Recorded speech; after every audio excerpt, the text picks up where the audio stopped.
Thème numéro 1, relatif au désenfumage dans un établissement de santé. Ce thème, qui paraît au premier abord être un thème technique, est un thème qui va mobiliser chez vous votre capacité à trouver des bras de levier, à proposer des contre-mesures sur une situation légèrement dégradée de la sécurité dans l'établissement. Je dis légèrement dégradée parce que malgré tout, lorsqu'on connaît la conception d'un établissement de santé, il y a bien d'autres équipements de sécurité qui fonctionnent et qui resteront effectifs dans leur fonctionnement malgré des travaux engagés sur les moteurs de désenfumage, puisqu'il s'agit là du thème. Je vais donc vous lire ce thème, voir avec vous les questions qui vont être abordées à l'occasion de ce sujet et vous donner des pistes afin de pouvoir aborder ce thème avec le jury le plus sereinement possible. Je suis directeur de l'hôpital de peu importe la commune.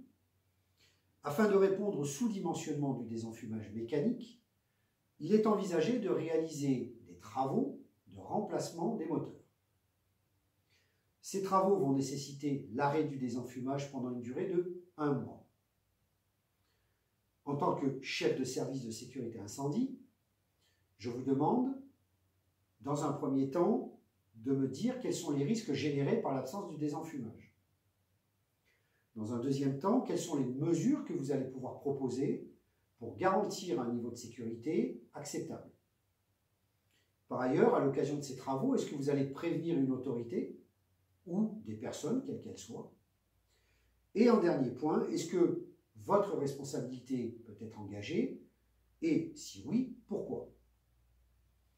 Alors ce thème qui, comme je le disais en introduction, paraît très technique dans son traitement, va nécessiter chez vous un abord sur 3 directions possibles. Dans un premier temps, effectivement, il y a une dimension technique dans la réponse à apporter. Dans un second temps, il va falloir aller sur le terrain de l'humain, c'est-à-dire peut-être d'envisager, j'en reparlerai un peu plus tard, de la formation du personnel. Je vous expliquerai pourquoi je parle de cela. Et dans un troisième temps, au niveau organisation que vous pourriez mettre en place pour pallier à cette diminution du niveau de sécurité. Le jury, sur un thème comme celui-ci, cherchera à savoir si vous êtes en capacité, déjà dans un premier temps, de rassurer le chef d'établissement et dans un second temps, de pouvoir mettre à la disposition de l'établissement un arsenal de mesures qui va garantir un niveau de sécurité optimal pour les occupants, puisqu'il y a 2 cas de figure à envisager, et parmi ces 2 cas de figure, il y en a un qui n'est certainement pas viable aujourd'hui aux yeux des dirigeants d'établissements recevant du public, c'est de fermer l'établissement pour faire réaliser les travaux. Et ce ne serait d'ailleurs pas judicieux sur une opération comme celle-ci. Donc, cette opération de remplacement des moteurs de désenfumage va se réaliser en présence des résidents ou en présence des patients, selon si vous choisissez d'aborder le sujet sur un établissement de type J, ce sera donc des résidents, ou des établissements de type U, il s'agira là de patients. Pour pouvoir poser le décor et expliquer au directeur de l'établissement comment vous allez aborder le sujet, il sera nécessaire de faire un schéma. Ce schéma, dont nous vous mettons à disposition la petite vidéo, va expliquer au directeur comment est conçu l'établissement et ce qui vous permet de dire à ce chef d'établissement que les travaux vont être réalisés non pas sur la globalité de l'établissement en condamnant l'ensemble du désenfumage sur l'ensemble du site, mais bel et bien par tranche, et à vous d'expliquer au travers de ce schéma comment vous allez gérer la problématique. Alors, est-ce qu'il y a des risques générés par l'absence de désenfumage? Oui, inévitablement. Mais ce sont des risques si rien n'est fait pour éviter qu'il y ait un départ de feu, que ce départ de feu prenne de l'ampleur et qu'il y ait une telle dégradation que l'on soit obligé d'utiliser le désenfumage. Alors certes, le système de sécurité incendie qui est présent sur l'établissement va, sans temporisation, sans aucun temps mort, déclencher le désenfumage de toute façon, mais il va déclencher l'ouverture des volets dans un premier temps. Et ensuite, il va demander au travers du coffret de relayage le démarrage des moteurs. Sauf que les coffrets de relayage ayant été coupés à proximité avec l'interrupteur de proximité, pour éviter un démarrage intempestif à l'occasion du remplacement de ces derniers lors des travaux. Donc, il sera de bon ton de repréciser au chef d'établissement que d'une part, l'établissement continue d'être surveillé par la détection automatique d'incendie, que d'autre part, les zones protégées, les zones de mise à l'abri, si tant est qu'il y en ait, seront également fonctionnelles grâce au compartimentage qui va pouvoir se faire au travers des portes de recoupement de limites de zone, et par ailleurs, tous les autres asservissements qui pourraient être en fonction, à ce moment-là, à l'occasion des travaux, continueront de marcher et de pouvoir mettre en sécurité l'établissement, à l'exception, bien évidemment, du démarrage des moteurs et du désenfumage. Mais on n'en est pas encore là. Donc déjà, dans un premier temps, il est important sur ce thème de poser le décor et de rassurer le chef d'établissement quant à un minimum d'équipements de sécurité qui continueront à être fonctionnels. Ensuite, effectivement, quels sont les risques générés dans un deuxième temps? C'est que si le personnel, si les personnels de soins, les personnels techniques ne font pas et ne respectent pas les prescriptions de sécurité ou les contraintes d'exploitation dans un établissement comme celui-ci, il pourrait y avoir effectivement un départ de feu qui prend de l'ampleur et qui pose problème au moment de la mise en sécurité des occupants. Pour cela, vous allez avoir à votre disposition un certain nombre de bras de levier qui sont notamment la formation du personnel. Il est prouvé mécaniquement que lorsque des mesures de prévention sont mises en œuvre, la formation, les informations, les procédures, les consignes, eh bien, il y a une survenance d'événements qui est réduite. C'est-à-dire que plus les gens sont informés des risques, plus les gens sont sollicités sur diverses connaissances de consignes ou de procédures particulières à appliquer, eh bien, la survenance d'un événement tel qu'un sinistre est limitée parce que la vigilance du personnel est accrue.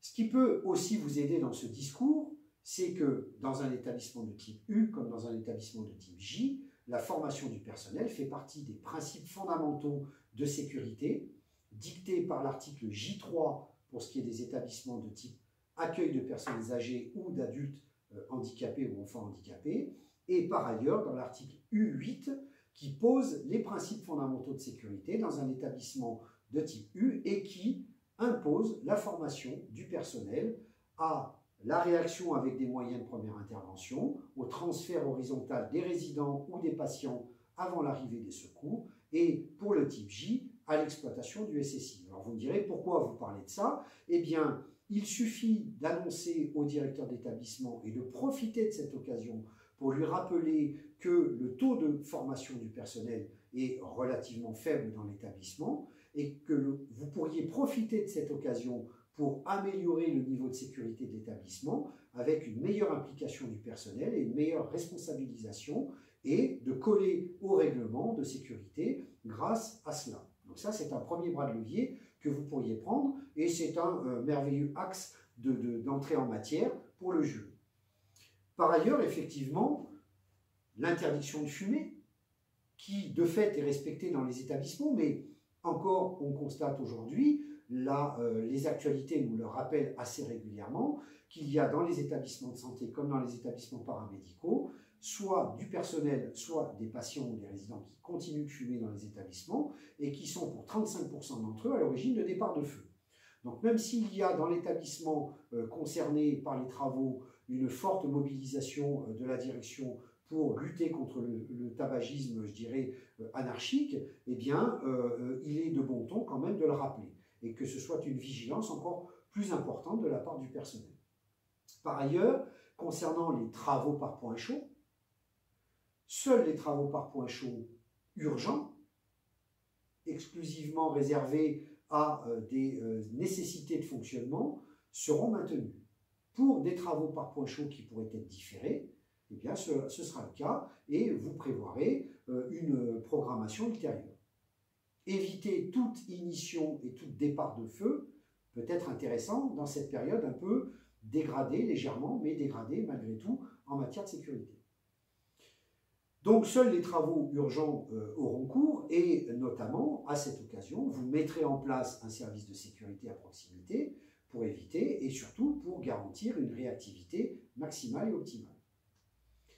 Vous avez parlé tout à l'heure à l'occasion d'une présentation dans votre schéma des portes de recoupement. Il sera bien également de rappeler que profitez d'avoir les cadres de santé, pourquoi pas avec vous au moment de la présentation du projet de travaux, de leur rappeler que les chariots, les fauteuils roulants, les brancards, les lits ne doivent pas empêcher le fonctionnement des portes de recoupement parce que c'est là-dessus que vous allez compter pour d'un côté avoir une zone dite protégée et de l'autre côté peut-être une zone sinistrée. Peut-être que la zone sinistrée fera l'objet au moment du départ de feu de l'incapacité d'avoir du désenfumage mécanique parce que les moteurs sont justement en train d'être modifiés ou remplacés dans cette partie-là du bâtiment. Ce n'est pas grave puisque le désenfumage naturel pourra quand même être opérant grâce notamment à l'ouverture des volets de désenfumage et donc une amenée d'air naturel et une évacuation par convection des fumées via les gaines et les extractions qui se trouveront sur la partie haute du bâtiment. Alors, je rentre peut-être dans une partie qui paraît très technique, mais néanmoins, je m'appuie simplement sur une connaissance de comment est conçu un bâtiment de ce type-là, comment fonctionne le désenfumage.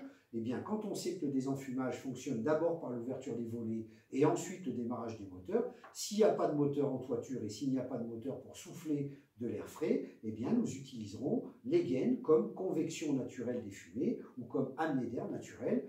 C'est le cas dans d'autres établissements, ça peut fonctionner dans ce type-là. Par ailleurs, il y a des portes de réserve, des portes coupe-feu, qui sont régulièrement trouvées calées ou avec le ferme-porte qui a été dégondé. À ce moment-là, à vous de rappeler à l'occasion de cette réunion préparatoire qu'il est important de garder ces portes fermées et que pendant cette période de 1 mois, il sera d'autant plus important de garantir que s'il doit y avoir un départ de feu à l'intérieur de ce local réserve, eh bien ça ne pourra pas sortir ou en tout cas générer avec le potentiel fumigène des combustibles qui pourraient se trouver à l'intérieur de la fumée à l'intérieur du bâtiment. Par ailleurs, les portes d'accès aux escaliers. Ces portes sont aussi là régulièrement calées, alors que ce soit à l'occasion du nettoyage des escaliers pour que le petit courant d'air généré avec le blocage de la porte ouverte, cela permette une ventilation meilleure et puis un assèchement des escaliers plus simple. Et bien là, il faudra lutter contre cette ouverture systématique des portes et bien demander à ce qu'elles soient maintenues fermées, comme d'ailleurs ça doit être affiché sur de telles portes avec le petit panneau qui va bien, porte coupe-feu à maintenir fermée.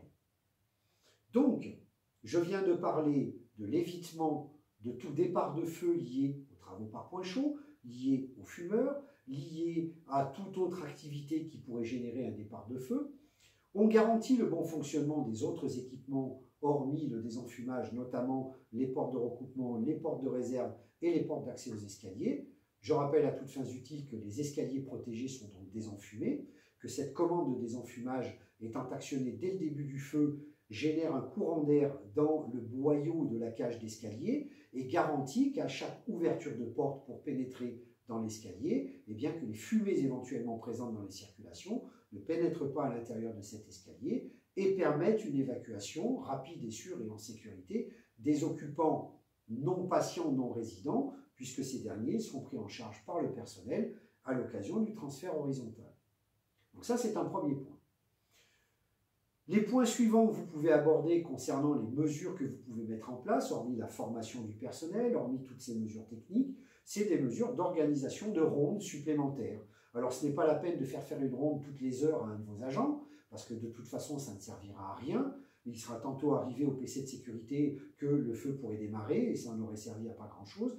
Mais de doubler les rondes, pourquoi pas, sur des points un peu particuliers, sur des postes un peu névralgiques tels que les réserves, passer après le personnel en fin de journée pour vérifier que ces dernières soient bien fermées comme il avait été demandé. Voilà. Ça, c'est un autre point que vous pouvez aborder. Ça fait déjà beaucoup de mesures compensatoires, beaucoup de bras de levier ou de contre-mesures que vous avez déjà évoquées avec la direction. Alors, ça a pour effet de faire voir à la direction que vous maîtrisez le projet de travaux et que effectivement, vous ne paniquez pas à l'idée d'avoir un niveau de sécurité légèrement dégradé pendant cette période.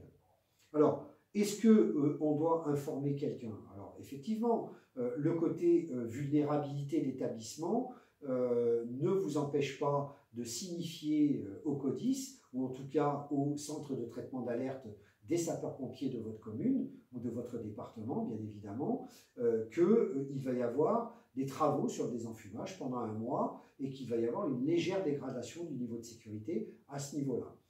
Et pourquoi pas, effectivement, bien évidemment, dans le cadre des travaux, une multitude d'interlocuteurs seront partie prenante dans ces travaux, que ce soit les bureaux de contrôle, que ce soit l'officier préventionniste en charge de votre dossier lorsque vous allez faire la notice de sécurité et de transmettre également aux services compétents de la mairie pour instruire le dossier et faire saisine de la commission de sécurité. Donc vous voyez bien qu'il va y avoir un panel de personnes plus ou moins proches du projet qui vont être sollicités. Donc ça, c'est un point supplémentaire. Est-ce que votre responsabilité pourrait être engagée? Bien évidemment. Si rien n'était fait pour contrebalancer à ce niveau de sécurité légèrement dégradé, bien sûr que votre responsabilité pourrait être engagée tant pénalement que civilement s'il devait y avoir survenance d'un sinistre. Donc, si je prends le scénario le plus simple, départ de feu, où que ce soit dans l'établissement, personnel suffisamment formé, informé, une vigilance accrue interviendra rapidement sur la levée de doute. En seconde intervention, vos personnels seront bien évidemment sollicités. Et s'il y a extinction, et il devrait y avoir extinction du feu avec l'usage d'un moyen de premier secours, tel extincteur ou RIA, pas besoin d'utiliser le désenfumage. Même si celui-ci a été déclenché automatiquement via l'ouverture des volets, la commande sur le coffret de relayage ne se fera pas de toute façon, en tout cas n'aboutira pas. Vous aurez normalement un défaut de position de sécurité sur le désenfumage. Ce n'est pas une surprise puisqu'il est à l'arrêt et que le coffret de relayage a été bien sûr shunté grâce à l'interrupteur de proximité. Donc à un moment donné, il sera normal de voir apparaître du rouge clignotant sur la centrale. Mais ça, c'est un autre débat, c'est un autre sujet. Ce n'est pas l'objet qu'on vous demande de traiter. Ce serait beaucoup trop technique. Si le jury d'examen veut vous emmener sur ce terrain-là au travers de certaines questions, pourquoi pas y aller? Mais ce n'est pas l'objet du sujet à traiter. Donc, une problématique technique, conceptuelle du bâtiment que vous avez évoqué avec la direction en réunion au moment de cette réunion préparatoire, un aspect humain au travers de la formation du personnel, et un aspect organisationnel que vous traitez au travers des permis de feu limités, au travers de rondes supplémentaires. Voilà, vous avez traité ces trois aspects qui permettent quand même de laisser à penser que vous allez maîtriser le risque et que vous n'allez pas le subir. Et s'il devait y avoir un sinistre qui prend de l'ampleur pour X raison que ce soit, eh bien, vous avez le compartimentage qui va être fonctionnel, une alarme précoce qui va être déclenchée sur les tableaux répétiteurs, sur le SSI et auprès du PC de sécurité, si tant est que sur votre site il y en ait un. Et par ailleurs, vous avez la capacité de pouvoir contenir les fumées et éventuellement le feu au travers des portes de recoupement qui vont se positionner pour séparer les deux zones, la zone sinistrée de la zone protégée. Donc, il ne resta plus qu'à envisager d'évacuer les quelques fumées qui pourraient être présentes dans le volume sinistré. Eh bien, vous avez la possibilité, grâce à l'unité de commande manuelle centralisée, de pouvoir déclencher l'ouverture des volets de désenfumage et par convection naturelle et par balayage naturel, générer malgré tout un désenfumage, certes moins efficace que s'il était mécanique, mais un désenfumage quand même. Voilà. L'idée de ce thème, c'est que vous puissiez présenter au jury d'examen un thème bien construit, avec de la matière à lui donner en termes de contre-mesures que vous pourriez mettre en place, et qui pourrait amener à des discussions, bien évidemment, sur plusieurs sujets. Sur un sujet intéressant, notamment le montage du dossier administratif en vue de faire les travaux. Un dossier sur éventuellement le remplacement du SSI, pourquoi pas, et la coordination SSI, ou alors tout simplement la formation du personnel avec toutes les problématiques liées au schéma global de la sécurité que vous devez concevoir et faire valider par la direction d'établissement anti-pu, ou tout simplement de former le personnel. Voilà, toutes ces problématiques-là peuvent être abordées à l'occasion de ce thème.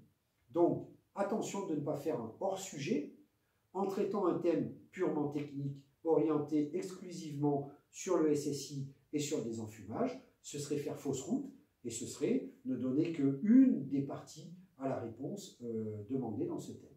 Voilà. J'espère que ces explications auront pu vous donner une vision globale de comment aborder le sujet. Nous nous tenons bien évidemment à votre disposition pour écouter votre restitution. Nous vous engageons à produire votre fiche pédagogique maintenant. Prenez rendez-vous par mail au cpfi@cpfi.fr ou au 09 51 35 04 43 et nous ferons un plaisir d'écouter votre restitution et de vous apporter les éléments de correction ou de valider votre thème si vous arrivez à échanger avec nous librement, de manière fluide et de nous présenter quelque chose de carré au niveau de ce thème. Donc, thème relatif au remplacement des moteurs de désenfumage dans un établissement hospitalier, sans aucune autre précision, avec des questions liées à cela. Merci pour votre écoute. Au revoir.